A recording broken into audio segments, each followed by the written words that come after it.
नमस्कार, आप देख रहे हैं उत्तराखंड लाइव। मैं हूं आपके साथ शिल्पा तोमर। शुरुआत बड़ी खबर के साथ। ऋषिकेश सड़क दुर्घटना के बाद मुख्यमंत्री पुष्कर सिंह धामी यूकेडी के पूर्व केंद्रीय अध्यक्ष त्रिवेंद्र पवार से उनके परिवार से मुलाकात करने पहुंचे, अपनी संवेदनाएं प्रकट की। इस दौरान मुख्यमंत्री पुष्कर सिंह धामी ने कहा कि यूकेडी के त्रिवेंद्र पवार राज्य आंदोलनकारी के रूप में राज्य निर्माण में अहम भूमिका उनकी रही है। उनके निधन से उत्तराखंड के लिए एक बड़ी क्षति इसे उन्होंने बताया। सीएम धामी ने परिवार को संवेदना प्रकट की, हादसे की न्यायिक जांच की बात कही कि न्यायिक जांच करवाई जाएगी। यूकेडी नेता के घर पहुंचे सीएम धामी। दुख की इस घड़ी में त्रिवेंद्र पवार के परिवार को उन्होंने ढांढस बंधाया, हिम्मत दी कि सरकार उनके साथ खड़ी है। हर संभव मदद का आश्वासन मुख्यमंत्री पुष्कर सिंह धामी की तरफ से उन्हें उनके परिवार को दिया गया।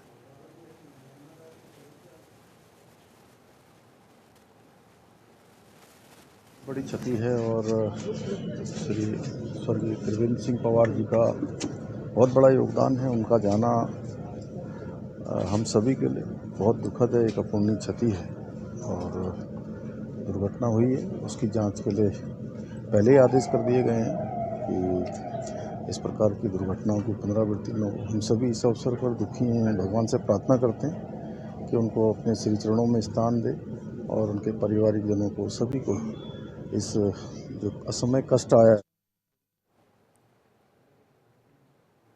वहीं उत्तराखंड में मौजूदा भू कानून के उल्लंघन से जुड़े मामलों में कार्रवाई के डर से राज्य के बाहर के लोगों द्वारा अपनी जमीनें स्थानीय निवासियों को बेचे जाने की सूचनाओं के बीच राज्य सरकार की तरफ से एक चेतावनी जारी की गई कि जमीन बेचने के बाद भी नियम का उल्लंघन करने वाले दंड से नहीं बच पाएंगे। प्रदेश के अपर सचिव आनंद श्रीवास्तव ने यहां बताया, राज्य में मौजूदा भू कानून के उल्लंघन से जुड़े मामलों में जिला प्रशासन स्तर से लगातार कार्रवाई जारी है।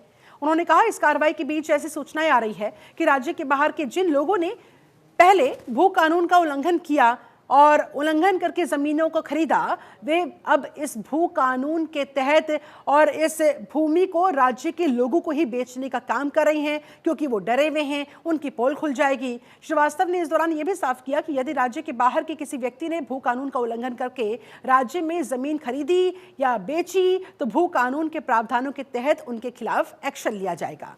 यदि ऐसे व्यक्ति द्वारा बाद में जमीन राज्य के निवासियों को बेची जानी पाई जाती है तो भी राज्य के बाहर का व्यक्ति भू कानून का उल्लंघन करने के मामले में कार्रवाई से नहीं बच सकता।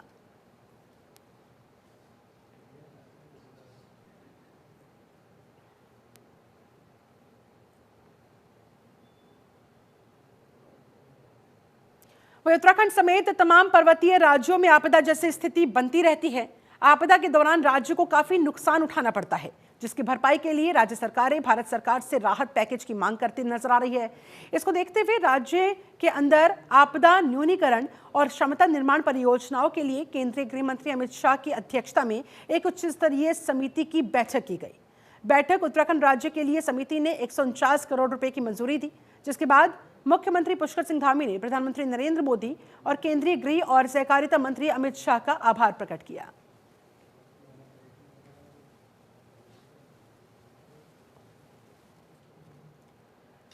तो उत्तराखंड को आपदा से निपटने के लिए 139 करोड़ का बजट केंद्र से मिला है।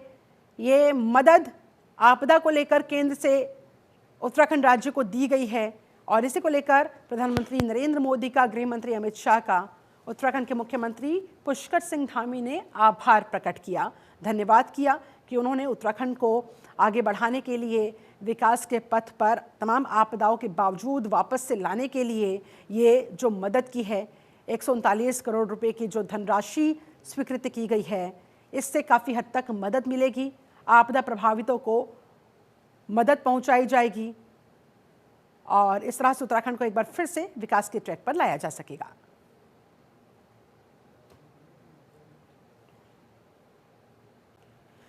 हरिद्वार के गुरुकुल कांगड़ी विश्वविद्यालय में आयोजित 5 दिवसीय वॉलीबॉल प्रतियोगिता समाप्त हो गई। इस प्रतियोगिता में नॉर्थ जोन के 9 राज्यों से कुल 90 टीमों ने हिस्सा लिया। फाइनल मैच में अमृतसर की गुरु नानक देव यूनिवर्सिटी की टीम ने पहला स्थान हासिल किया, जबकि कुरुक्षेत्र यूनिवर्सिटी की टीम ने दूसरा स्थान प्राप्त किया है। वहीं गुरुकुल कांगड़ी यूनिवर्सिटी की टीम चौथे स्थान पर रही।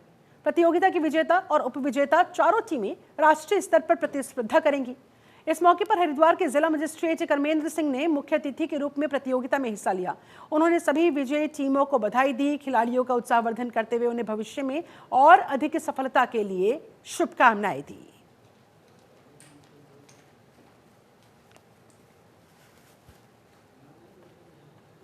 नॉर्थ जोन के विश्वविद्यालयों का वॉलीबॉल प्रतियोगिता आज यहाँ पर गुरुकुल कांगड़ी विश्वविद्यालय के प्रांगण में संपन्न हो रही है और इसमें 90 विश्वविद्यालयों से आए हुए हैं यहाँ पे खिलाड़ी। जनपद हरिद्वार में, उत्तराखंड में होते रहना चाहिए, इससे बच्चों के अंदर उत्साह आता है और लोग इस बात के लिए प्रेरित होते हैं कि अधिक से अधिक लोग खेलों में भाग लें। और युवाओं के लिए बहुत अच्छी चीज़ है कि उनको एक प्लेटफॉर्म मिलता है अपने आप को प्रूव करने का, अपने आप को दिखाने का, अपनी क्षमता को विकसित करने का। तो ऐसे कार्यक्रम निश्चित तौर पे होते। वहीं महामंडलेश्वर पायलट बाबा के ब्रह्मलीन होने के बाद उनके शिष्य ब्रह्मानंद गिरी ने पायलट बाबा आश्रम के संतों पर बेहद गंभीर आरोप लगाए हैं। उन्होंने आरोप लगाया कि पायलट बाबा के इलाज में लापरवाही बरती गई, उपचार के नाम पर करोड़ों रुपए की धोखाधड़ी की गई। इसके साथ ही आश्रम के संपत्ति को नुकसान पहुंचाकर खुर्द-बुर्द करने के भी आरोप लगे हैं।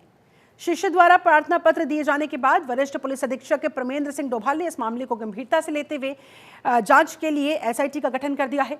एसआईटी आरोपों की जांच करेगी, रिपोर्ट तैयार करेगी। ये रिपोर्ट फिर सौंपी जाएगी, जिसके बाद फिर आगे की कार्रवाई संभव हो पाएगी।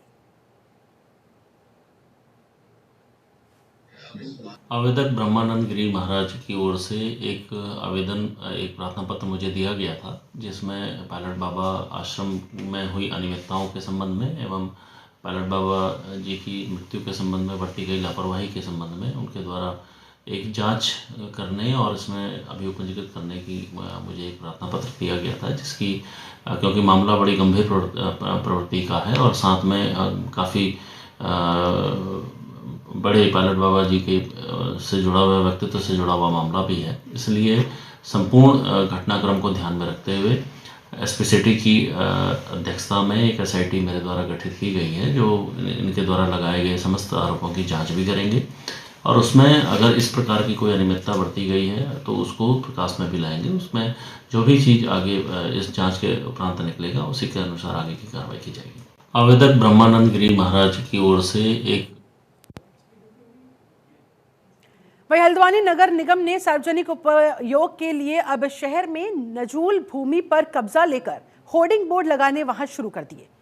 मुख्य नगर आयुक्त के निर्देश पर नगर निगम की टीम ने हल्द्वानी शहर में पंचक्की चौराहे के पास सरकारी भूमि पर कब्जा लेते हुए उसमें नगर निगम के स्वामित्व वाले होर्डिंग बोर्ड लगा दिए हैं। मुख्य नगर आयुक्त विशाल मिश्रा ने बताया, शहर में सार्वजनिक स्थलों, पार्कों और सरकारी उपक्रमों के लिए काफी भूमि की आवश्यकता पड़ती है, इसलिए नगर निगम द्वारा ऐसी भूमि चिन्हित की जा रही है जो सरकारी भूमि है और जिस पर किसी व्यक्ति का कोई आवेदन नहीं है। उन सभी भूमि को, जमीनों को नगर निगम द्वारा अपने स्वामित्व में लिया जा रहा है, उसे सरकारी कार्य में इस्तेमाल करने के लिए ये सुनिश्चित किया जा रहा है और इसी के तहत इस एक्शन को लिया गया, इस कार्रवाई को अंजाम दिया गया।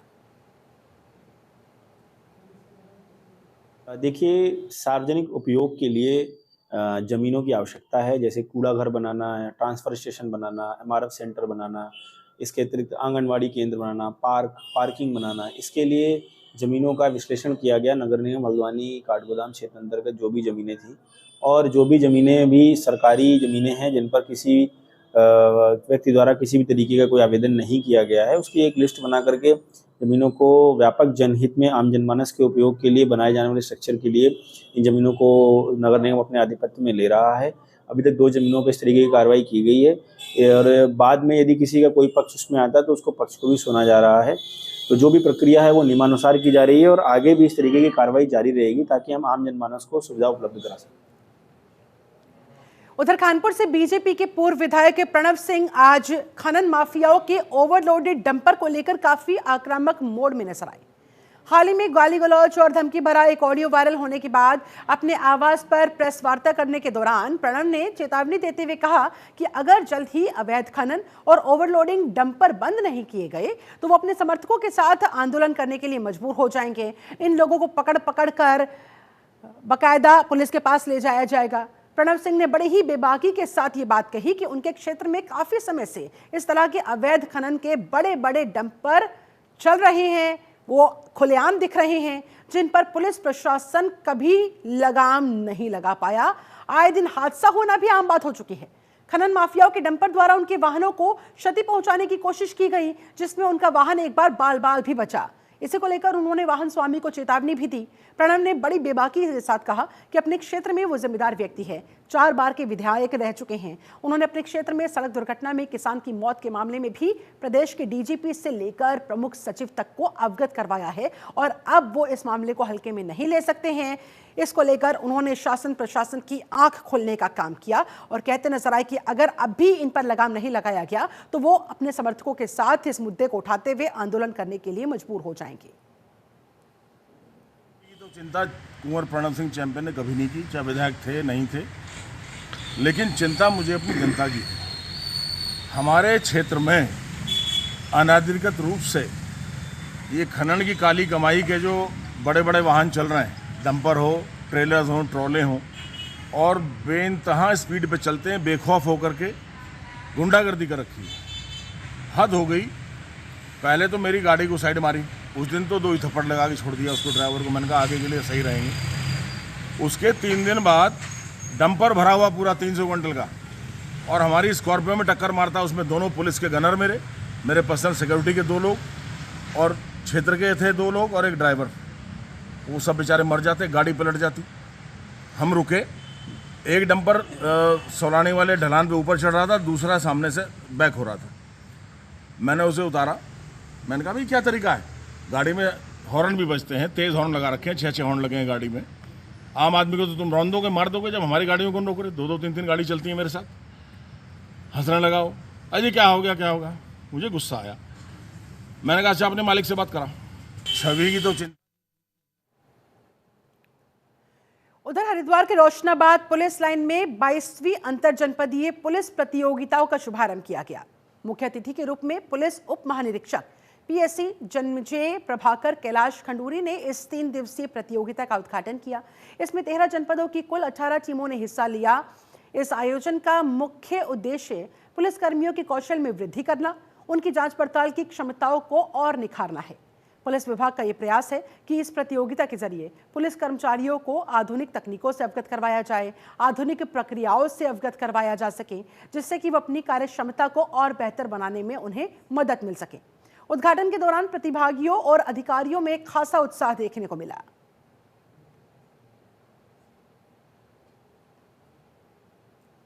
प्रतियोगिता का शुभारंभ किया गया है। ये प्रतियोगिता पूरी इन्वेस्टिगेशन से रिलेटेड है, पुलिसिंग से रिलेटेड है कि किस तरीके से साक्ष्य कलेक्ट किए जाने चाहिए, किस तरीके से फोटोग्राफी की जानी चाहिए, किस तरीके से एरिया को सिक्योर किया जाना चाहिए।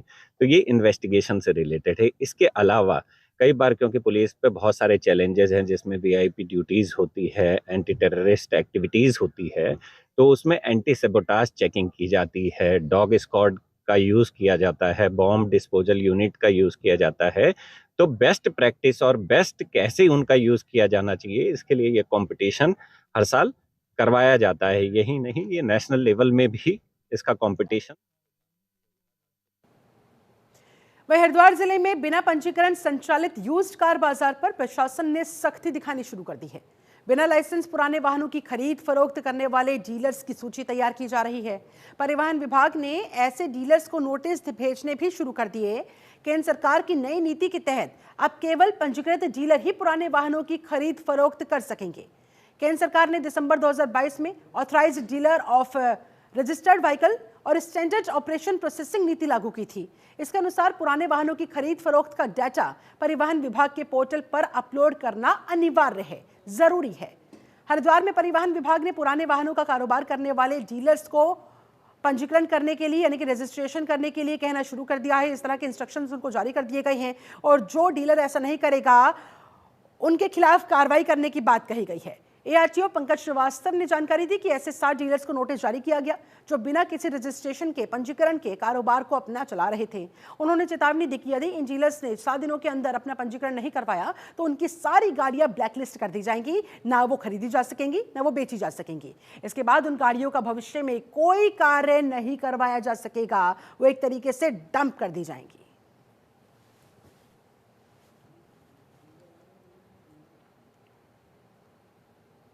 जो यूज्ड कार हैं उनके बिक्री का क्रय का काम करते हैं वो, या उनका फैसिलिटेटर का काम करते हैं, जिनको हमारे एक्ट की भाषा में नियमावली में प्राधिकृत व्यवहारी कहा गया है, वो फॉर्म 29 पर ऑनलाइन अप्लाई करेंगे और जो नियम कानून है उसको वो पूरा करते हैं तो 29B में उनको जारी हो जाता है।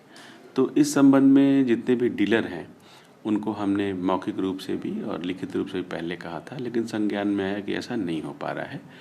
तो हम लोगों ने ARTO प्रवर्तन मैम और हम और जो हमारे परिवहन का अधिकारी हैं इनके माध्यम से हमने जगह जगह छापेमारी की और उस छापेमारी करके हमने करीब करीब 7 दिन का टाइम उनको दिया है कि 7 दिन के अंदर उनको वो रजिस्ट्रेशन करा लें। जो यूज्ड का वहीं संयुक्त किसान मोर्चा के आह्वान पर भारतीय किसान यूनियन टिकैत ने रोशनाबाद स्थित कलेक्ट्रेट कार्यालय के बाहर धरना देकर अपनी मांगों को लेकर प्रदर्शन किया। किसानों ने जिलाधिकारी के माध्यम से मुख्यमंत्री को ज्ञापन सौंपा। ज्ञापन में किसानों ने गन्ने का मूल्य 500 रुपए प्रति क्विंटल करने, पुलिस द्वारा काटे जा रहे भारी भरकम चालानों को रोकने और 100 रुपए के चालान तय करने की मांग की। साथ ही प्रधानमंत्री की घोषणा के अनुसार किसानों का कर्ज माफ करने, मिल से गन्ने का भुगतान तुरंत दिलवाने और किसानों के लिए बिजली मुफ्त करने की भी मांग उनके सामने रखी। ये ज्ञापन सौंपते हुए उस समय भारतीय किसान यूनियन के प्रतिनिधियों ने चेतावनी भी दी कि अगर उनकी इन मांगों पर जल्द ही एक्शन नहीं लिया गया, ये मांगे जल्द ही पूरी नहीं की गई तो बड़े स्तर पर आंदोलन किया जाएगा। उसके लिए शासन प्रशासन फिर तैयार रहे।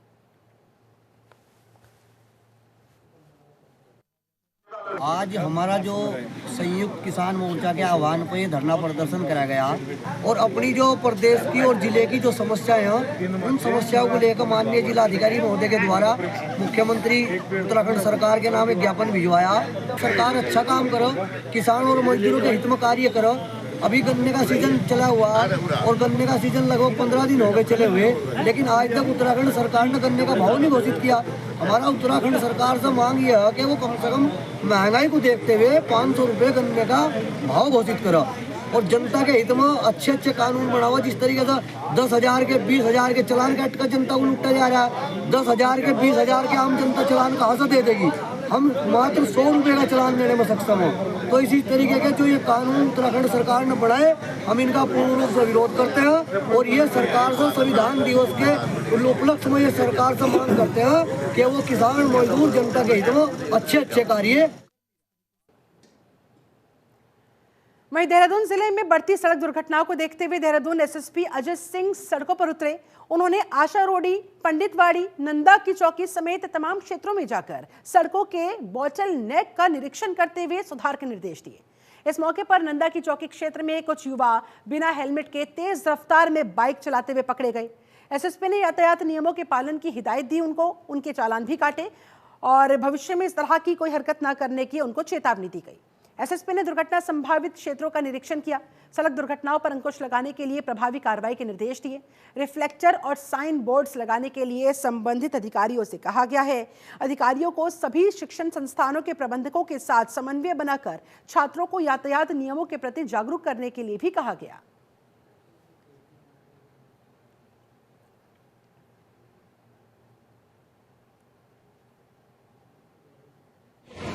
देखिए, विगत कुछ दिनों में काफ़ी सारे दर्दनाक हादसे हुए जिसमें खासकर देखा गया कि ओवर स्पीडिंग एक इसका बहुत बड़ा कारण रहा है।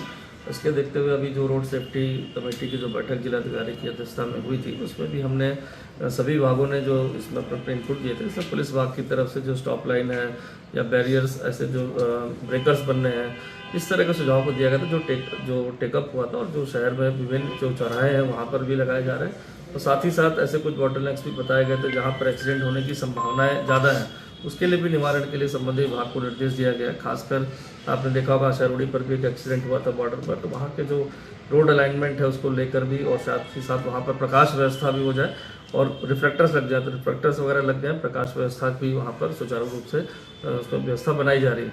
साथ ही साथ एक दो और प्रपोजल है नंदा की चौकी और जहाँ पर ज़्यादा एक्सीडेंट होने की संभावना है, स्टूडेंट्स काफ़ी मात्रा में रहते हैं, यहाँ प्रेम नगर साइड में भी है, वहाँ भी विजिट किया गया और जो भी चीज़ें हमें लग रहा है कि ज़रूरी है जो संबंधित विभाग से कोऑर्डिनेशन के बाद करने से कुछ बेहतर हो सकता है, तो उसमें भी हम संबंधित विभाग को बता रहे हैं और ऑन साइट विजिट के बाद उनको।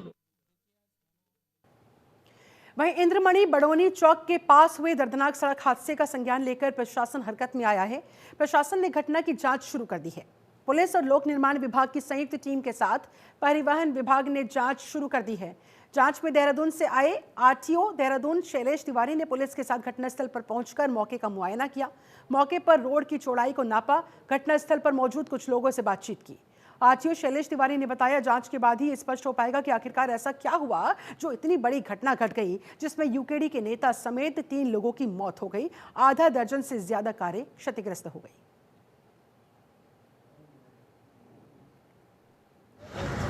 हमारी परिवहन विभाग की और अन्य संस्थाएं जो हैं, पीडब्ल्यूडी है, पुलिस है, इन सब की हमने एक आज यहाँ ज्वाइंट सर्वे किया है इस जगह का, दुर्घटना स्थल का। ये दुर्घटना जो हुई है कल रात को, जिसमें अभी तक जो बताया जा रहा है 3 व्यक्तियों की मृत्यु हो चुकी है और कुछ लोग घायल भी हैं, कुछ गाड़ियों को नुकसान भी पहुंचा है। तो ये जो दुर्घटना हुई है, इसका क्या कारण रहा होगा और इसमें भविष्य में क्या क्या उपाय किए जाने चाहिए कि ऐसी दुर्घटनाएं ना हो। क्योंकि आपको पता है, जो दुर्घटना होती है, किसी की मृत्यु होती है, वो बहुत ही अफसोसजनक है। और ये सब चीजों में, कोई शादी ब्याह में अगर ऐसी दुर्घटना होती है तो और भी पूरा परिवार इसमें बिखर जाता है। बहुत मतलब दुख की बात है। प्राइमा फेसी जो मैं देख रहा हूँ, अभी हम लोग थोड़ा सा इसमें रिसर्च कर रहे हैं। हमारी एक टीम जेपी रिसर्च इंस्टीट्यूट की भी है, वो भी आई हुई है, वो भी देख रही है। थोड़ी सी हम स्टडी करेंगे, उसके बाद ही बता पाएंगे कि क्या हुआ है। चलिए, इसके साथ उत्तराखंड की अहम खबरों में फिलहाल बस इतना ही। बने रहे जनतंत्र टीवी के साथ। नमस्कार।